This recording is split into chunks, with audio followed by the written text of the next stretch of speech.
भारतीयों के मन में एक बड़ा सवाल उठने लगा है। पहला सवाल ये कि भारत बांग्लादेश का इलाज क्यों नहीं कर देता? इलाज का मतलब क्या है? इलाज का मतलब है कि वहां जाकर के किसी को मरवा दिया जाए, या तो एक तरीका है, जैसे जो अपने विरोध में बोल रहे हैं उनको उठवा दिया जाए, या फिर एक देश की तरह, हम आतंकवादी देश तो है नहीं, एक देश की तरह अपने खिलाफ जो भी बोल रहा है उसके खिलाफ ट्रीटमेंट युद्ध के रूप में दे दिया जाए, जो कि करता है इजराइल। इजराइल 7 फ्रंट पर युद्ध लड़ता है। ऐसे में बड़ा सवाल हमारे देश के लिए फिलहाल ये है कि भारत बांग्लादेश पर हमला क्यों नहीं कर देता? पहला प्रश्न। दूसरा, बांग्लादेश के लिए, बांग्लादेश पर हमले के लिए तैयार भी हैं कि नहीं है हम? ऐसे में हम बात ये सवाल क्यों उठा रहे हैं कि हम हमले के लिए तैयार हैं कि नहीं? क्योंकि बांग्लादेश के साथ इन दिनों पाकिस्तान और चीन आ रखे हैं। तो क्या हम वाकई में चाहते हुए भी बांग्लादेश पर हमला कर नहीं पा रहे हैं क्या? तो बड़े सवाल हैं। क्या भारत को बांग्लादेश पर हमला कर देना चाहिए? एक साथ कई विषय हैं जिनको आज के सेशन में हम डिस्कस करेंगे। ऐसी स्थिति क्यों उत्पन्न हुई? जैसा कि आप सभी जानते हैं, जुलाई 2024 से लेकर अब तक लगभग 1.5 साल हो चला है, बांग्लादेश में भारत के खिलाफ अभी तक माहौल शांत नहीं हुआ है। स्टूडेंट्स के द्वारा शुरू हुए प्रोटेस्ट ने जिस प्रकार से शेख हसीना को वहां से भगाया और शेख हसीना ने भारत में शरण ली, सत्ता परिवर्तन हुआ, उसके बाद से शेख हसीना के खिलाफ जो गुस्सा था वो भारत के खिलाफ गुस्से में तब्दील हो गया। और भारत उस तब्दीली में अभी तक कुछ भी परिवर्तन नहीं ला पाया। हद यह है कि हाल ही में उस्मान हदी नाम का एक यूथ लीडर जो बांग्लादेश के अंदर था, उसकी मौत होती है। कुछ अज्ञात हमलावर उसे मार देते हैं। अज्ञात हमलावरों के मरने पर भी ये बिना पता चले कि वास्तविकता में हमलावर किस पार्टी से थे, किसने भेजे थे, लोगों ने पूरा गुस्सा भारत पर निकाल दिया कि भारत ने किया है। और इस पर हमने डिटेल में कई सेशन आपके सामने साझा किए हैं। जब भारत के खिलाफ प्रदर्शन बढ़ते चले गए तो फिर भारत में भी बांग्लादेश के खिलाफ प्रदर्शन बढ़ने शुरू हुए कि भाई ये थोड़ी है कि तुम लोग जो अपने मन में आएगा जो कुछ बोल दोगे, हमारी अ, जो हाई कमिश्नर ऑफिस है तुम्हारे देश में, वहां जाकर तुम पत्थर फेंक लोगे और हम यहाँ शांति से बैठे रहेंगे। तुम्हारा भी तो यहाँ पर हाई कमीशन होगा और तुम्हारे सामने भी हम प्रदर्शन कर लेते हैं। तो वो टिट फॉर टैट भारत की तरफ से होने लगा। लेकिन इस बीच में बैठकर जिसे सबसे ज्यादा आनंद आ रहा है, जिसने 1971 में उस करारी हार को, जिसमें कि 93,000 पाकिस्तानी सैनिकों के भारत के द्वारा पैंट उतारी गई थी, जिनका सरेंडर करवाया गया था भारत के द्वारा, आज उन पाकिस्तानियों को फिर से बोलने का मौका मिल गया है। मौका इस बात पर कि भाई कम से कम उस बांग्लादेश को, पूर्वी पाकिस्तान से बांग्लादेश बनाने वाला जो भारत था, आज वो बांग्लादेश फिर से हमारी तरफ लौट रहा है। वास्तविकता में हमने इन लोगों को अलग नहीं कराया था 1947 में।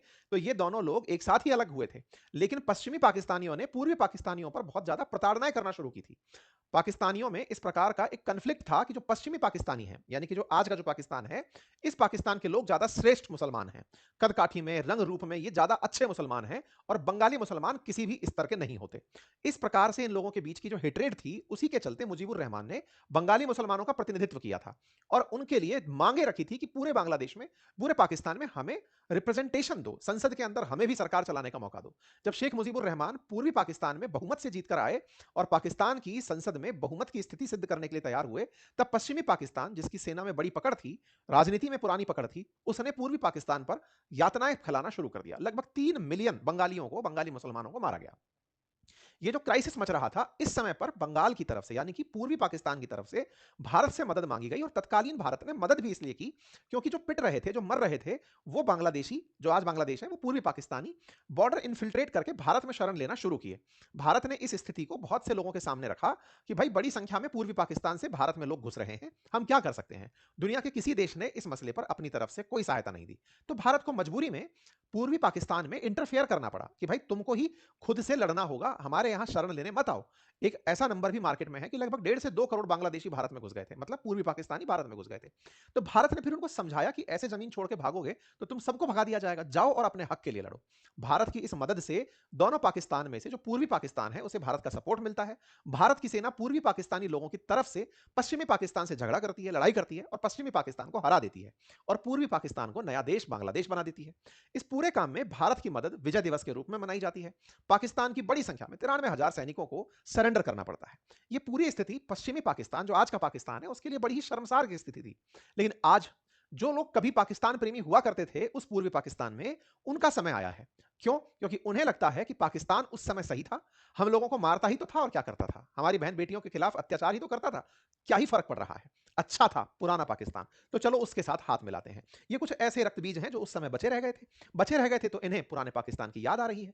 यानी कि वो लोग हैं जिन्होंने अपने पुरखों में, पूर्वजों में लगभग 30 लाख लोगों को इनके हाथों मरवाया था।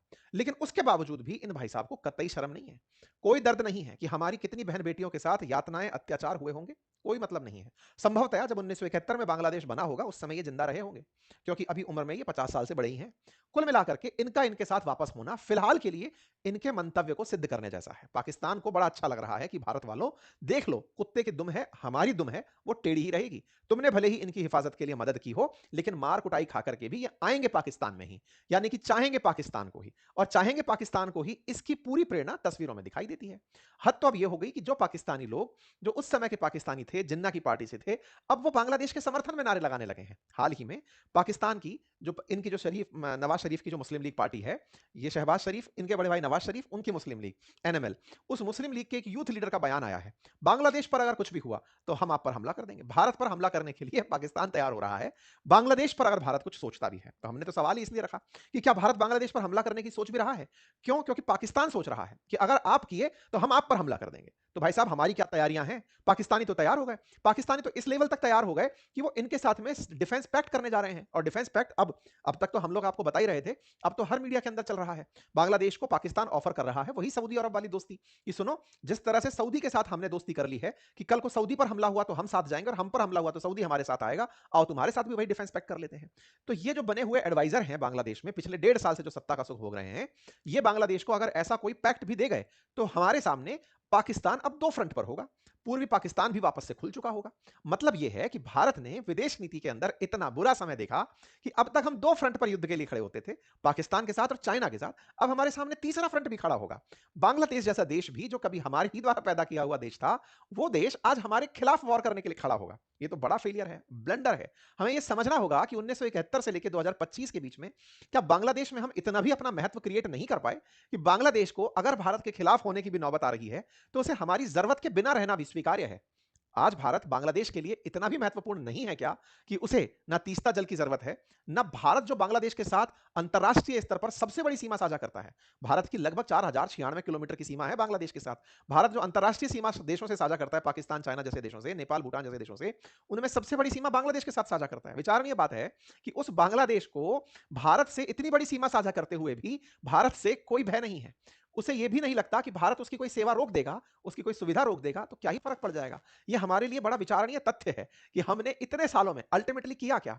एक छोटू सा देश जिसके पास ना न्यूक्लियर वेपन है, ना हमारे सामने कोई सैन्य असलाह है, ना आर्थिक स्थिति है, बजट भी हमसे कई गुना कम है, उसके बावजूद भी उसके हौसले इतने बुलंद हैं। ये हमारे बड़े फेलियर्स में कंसीडर होना चाहिए। फिर भी सवाल ये कि जब ये भी मुंह खोलेंगे और हम इनके भी मुंह बंद नहीं करा पाएंगे तो फिर हमारे सामने तो बहुत सी चुनौतियां खड़ी हैं। कल को मालदीव खड़ा हो जाएगा, श्रीलंका खड़ा हो जाएगा, नेपाल खड़ा हो जाएगा, कहेगा कि भारत तो सबके सामने चुप हो जाता है। ये बात भारत के लिए विचारणीय है। तो आज के सेशन में फिर से बड़ा सवाल कि क्या भारत इसका इलाज करेगा? क्या इलाज करना भी चाहिए? नहीं तो इसका कोई और अल्टरनेटिव है? और तो और क्या हम तैयार भी हैं? तैयार होने की बात इसलिए क्योंकि अब तो हमें भी इंटरनल सूत्रों से यह पता होगा कि इनसे जंग शुरू होते ही पाकिस्तान फायर ओपन करेगा और चाइना पीछे से मजे लेगा, क्योंकि वो तो कठपुतली डांस के लिए जाना ही जाता है। तो ऐसे में बड़ा ही इंटरेस्टिंग है आज के सेशन का ये विश्लेषण। आइए शुरू करते हैं। लेकिन हाँ, उससे पहले एक जरूरी जानकारी मैं आपको दे दूं। वर्ष का अंत है और ऐसे में हमारे द्वारा हमारे एप्लीकेशन बातें बाजार की, जिस पर स्टॉक मार्केट से रिलेटेड कोर्स हैं, म्यूचुअल फंड से रिलेटेड कोर्सेज हैं और पोर्टफोलियो संबंधी कोर्सेज हैं, उन पर सीधा 50% ऑफ लाया गया है। इसके पीछे का एक बड़ा मंतव्य भी है और वो ये कि हमारे बातें बाजार की एप्लीकेशन को पूरा 1 साल हो चुका है। ऐसे अवसर में आपके लिए हम अपनी तरफ से जो खुशियां साझा कर सकते हैं वो साझा कर रहे हैं।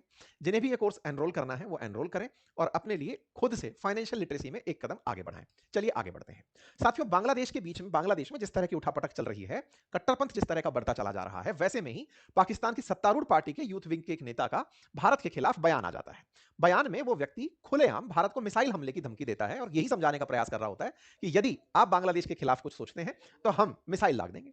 वीडियो में बढ़िया गीदड़ भभकी देता हुआ दिखता है और कहता है कि ये जो अखंड भारत वाली विचारधारा है ना, भारत को ये छोड़नी होगी। अखंड भारत की कौन सी विचारधारा? जिसमें भारत, पाकिस्तान, बांग्लादेश इन सबको अपना हिस्सा मानता है। ऐसे ही बयान इन छोटे मोटे चिलगोजों के द्वारा भी दिए गए जिन्होंने कभी शेख हसीना की सत्ता पलटा दी। इनसे कई गुना बढ़िया तो हमारी यूनिवर्सिटीज के अंदर छात्र नेता हैं और उन छात्र नेताओं ने बढ़िया अच्छी राजनीति की है, देश की राजनीति में कंट्रीब्यूट किया है। मैं तो मानता हूं कि हमारे राज्य के जो यूथ लीडर्स हैं, जो यूनिवर्सिटीज के छात्र हैं, वो इनसे बड़े फायर ब्रांड हैं। पर हमारे देश में चूंकि एक व्यवस्था है, हर तरह की राजनीति की व्यवस्था है, सब कॉलेज के कल्चर हैं, ये 2-4 ऐसे लोग निकल कर आते हैं और इन्हें लगता है कि ये भारत को हाँक देंगे।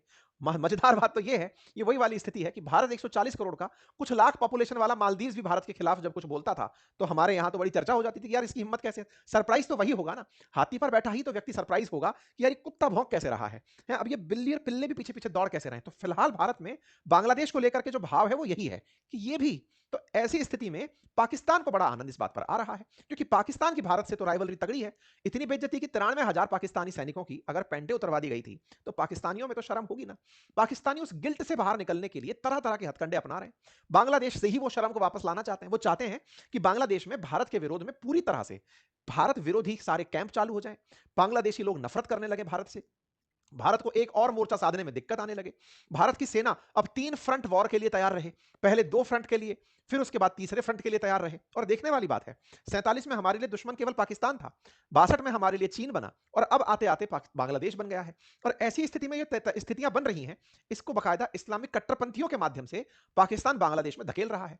ये लश्कर ए तैयबा के एक क्लोज अलाय हैं, जिन पर हमने पहले भी सेशन किया था कि ये बांग्लादेश में आए हैं भड़काऊ बयान देने के लिए। उनका वीडियो बाहर आ गया है और ये बढ़िया चिल्ला चिल्ला करके पता नहीं क्या ही खा करके बके चले जा रहे हैं। कट्टरपंथियों की तरफ से प्रवचन इस बात के हैं कि बस हम एक हो गए तो इन सबको मिटा देंगे। ये धर्म के नाम पर एक किए चल रहे हैं। हमारे देश को सेक्युलर कंट्री होने का जो गर्व है उसको ये गरिया रहे हैं, और कह करके यही कि अल्टीमेटली तो हमारा धर्म ही है जो राज करेगा, सेक्युलर लोगों का तो क्या ही पता है। तो भाई साहब, कुल मिलाकर के बांग्लादेश में बढ़िया पाकिस्तान खेती करने लग रहा है। उन सोच के और उन जमात के लोगों को मोटिवेट कर रहा है जो कभी 1971 के अंदर दबे रह गए थे, जो थोड़े भी पाकिस्तान के चाहने वाले लोग कट्टरपंथी थे, जो महिलाओं के शासन से कुंठित थे, क्योंकि कभी शेख हसीना तो कभी खालिदा जिया जैसे प्रधानमंत्री बांग्लादेश में रहे। तो वो जो अंदर मानसिकता भरे बैठे हुए बांग्लादेशी थे कि हमारे ऊपर महिलाओं ने शासन कैसे कर लिया, हमें तो एक ही पुरुष मिला जिसका नाम मोहम्मद यूनुस है, अब इसी के ही हम सीप सलाहकार बनकर के शासन करवाएंगे। वो लोग इस तरह भारत विरोध में बयान दिलवा रहे हैं। भारत के विरोध में बयान को बांग्लादेशी कुछ पढ़े लिखे जो लोग हैं वो भी ढूंढ ही रहे हैं कि ये चल क्या रहा है। हद तो ये है कि पाकिस्तान के जो संस्थापक रहे मोहम्मद अली जिन्ना, जिन्होंने भारत का विभाजन करवाया, उनकी बर्थडे मनाई जा रही है। बांग्लादेश में इस बात की खुशी मनाई जा रही है कि हमारे तो अब्बा असल में वो थे, और वास्तविकता भी थे।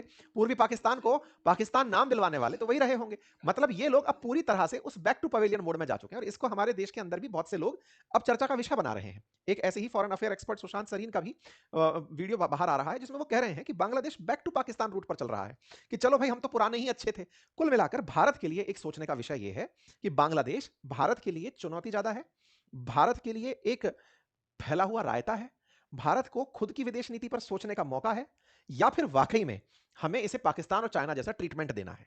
ये इस समय वाकई में हमारे देश के बड़े लोगों को, नीति निर्धारकों को सोचना पड़ रहा होगा, क्योंकि ये तो सत्य है कि भारत पाकिस्तान के साथ युद्ध कर चुका, चाइना के साथ युद्ध कर चुका। अब ये जो थर्ड फ्रंट है इसका युद्ध होना बाकी है। इसके युद्ध में पाकिस्तान ने जितनी बार भारत से युद्ध किया है, भारत से हमेशा मुंह की खानी पड़ी है, लेकिन चाइना 1962 में हमसे एज ले गया। ऐसे में पाकिस्तान को चाइना की सरपरस्ती में रहना पसंद आया। यही कारण है कि पाकिस्तान चाइना के अधीन रहते हुए भारत के अंदर इन्फिल्ट्रेशन करना और बांग्लादेश के अंदर अपनी नीतियों को फैलाना, ये दोनों काम कर रहा है। पाकिस्तानी लोग इस बात की खुशी मनाते हैं कि देखो, चाइना ने भारत को सब तरफ से, बंदरगाहों के माध्यम से, ग्वादार पोर्ट के माध्यम से, जिबूती के अंदर, तंजानिया में, श्रीलंका में, सब तरफ से भारत को स्ट्रिंग ऑफ पर्ल बनाकर घेर लिया है। पाकिस्तानियों को बड़ी खुशी होती है कि अगर भारत को बांग्लादेश से भी चुनौती मिल जाती है तो इनकी सेना तो चाइना और पाकिस्तान से लड़ने के लिए ट्रेन है। बांग्लादेश के साथ तो इनकी बहुत अच्छी मित्रता थी, इतनी मित्रता थी कि बहुत सी जगह पोरस बॉर्डर्स थे, बढ़िया लोग इधर से उधर आ सकते थे, बकायदा सब्जी मंडियां लगती थी, इधर की सब्जी उधर बिक रही है, उधर की इधर बिक रही है, हाट बाजार जैसे हाल थे। तो ऐसे में बड़ा सवाल यह है कि भारत को आने वाले समय में क्या करना है। अगर हम युद्ध की स्थिति में जाते हैं तो भारत को एट ए टाइम पाकिस्तान को भी काउंटर करना होगा, तो बांग्लादेश को भी काउंटर करना होगा। यह स्थिति 1971 से पहले वाली स्थिति फिर से बनने की स्थिति आ रही है, और ऐसे में हमारे देश में हथियारों की खपत बढ़ेगी, हमें यह समझने की आवश्यकता है।